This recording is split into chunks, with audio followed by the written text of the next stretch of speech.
दोस्तों बहुत ही बड़ी खबर निकलकर सामने आई है। दरअसल चीन और भारत के बीच में इस समय जितनी टेंशन चल रही है उसे देखते हुए कोई भी ये कह सकता है कि कभी भी युद्ध इन दोनों देशों के बीच में शुरू हो सकता है।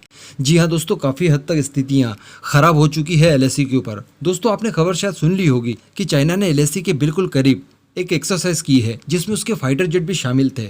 मैं आपको बता दूं कि चाइना ने कुल 24 फाइटर जेट के साथ इस एक्सरसाइज को अंजाम दिया। ऑब्वियसली इसका मकसद केवल एक ही था कि भारत के ऊपर एक मेंटली प्रेशर बिल्डअप किया जा सके। इसके अतिरिक्त और कोई उसका इरादा नहीं था। आप सभी लोग जानते भी होंगे इस बात को। लेकिन दोस्तों भारत ने यहाँ पर इस प्रेशर को लेने के बजाय उल्टा प्रेशर देने के लिए पूरी तरह से कमर कस ली है। और दोस्तों भारत ने भी जवाब में पूरे 2 डजन से ज़्यादा फाइटर जेट एलएसी के ऊपर तैनात कर दिए हैं। अब आप समझ सकते हैं कि स्थिति कितनी ज़्यादा गंभीर हो चुकी है। दोनों देशों की वायुसेना इस समय फॉरवर्ड लोकेशंस के ऊपर मौजूद है। स्थिति बिगड़ जाने पर आप समझ सकते हैं कि युद्ध बड़ी आसानी से शुरू हो सकता है। आपने एस जयशंकर साहब का पिछला बयान सुना ही होगा। उन्होंने क्या कहा कि इस समय भारत और चाइना के रिलेशनशिप चौराहे पर खड़े हैं। अब आप समझ सकते हैं कि चौराहे की इज्जत होती कितनी है।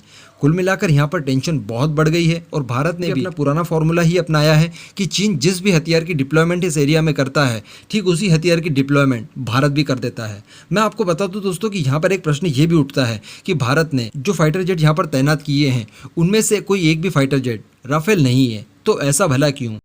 तो दोस्तों मैं यहाँ पर आपको जानकारी दे दूं कि चीन ने भी जिन फाइटर जेट्स का इस्तेमाल किया है, फॉरवर्ड लोकेशंस पर जिन फाइटर जेट को तैनात किया है वो J-11 और J-16 है।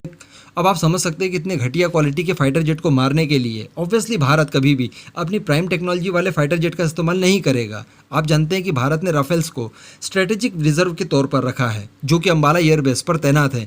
अगर किसी भी तरह की युद्ध की घटना होती भी है तो उन्हें विद इन मिनट्स इस एरिया में अंबाला एयरबेस से लाया जा सकता है बड़ी आसानी से। इवन उन्हें ज़्यादा नज़दीक आने की भी ज़रूरत नहीं पड़ेगी। आप जानते हैं कि भौगोलिक स्थिति वहाँ की भारत को एडवांटेज देती है। और दूसरी बात राफेल की रेंज काफ़ी ज़्यादा है। उसमें जो हथियार लगे हैं उनकी रेंज वाकई में बहुत ही ज़्यादा है। ऐसी परिस्थिति में हम काफ़ी दूर से ही इनका इस्तेमाल चीन के खिलाफ कर सकते हैं।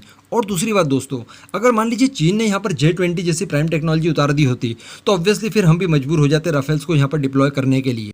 लेकिन चूंकि चीन केवल एक साइकोलॉजिकल प्रेशर बिल्डअप करने के लिए J-11 और J-16 उतार रहा है तो उसके जवाब में हमें राफेल उतारने की कोई भी ज़रूरत नहीं है। इसकी अनिवार्यता है ही नहीं। और वाकई में दोस्तों ये भारतीय एयरफोर्स का बहुत स्मार्ट मूव माना जाएगा। बाकी इस पूरे मुद्दे पर आपका क्या मानना है? क्या स्थितियां यहाँ पर क्लियर हो जाएंगी या फिर किसी बड़े युद्ध की तरफ ये स्थितियां चली जाएंगी? नीचे कमेंट ज़रूर करिएगा।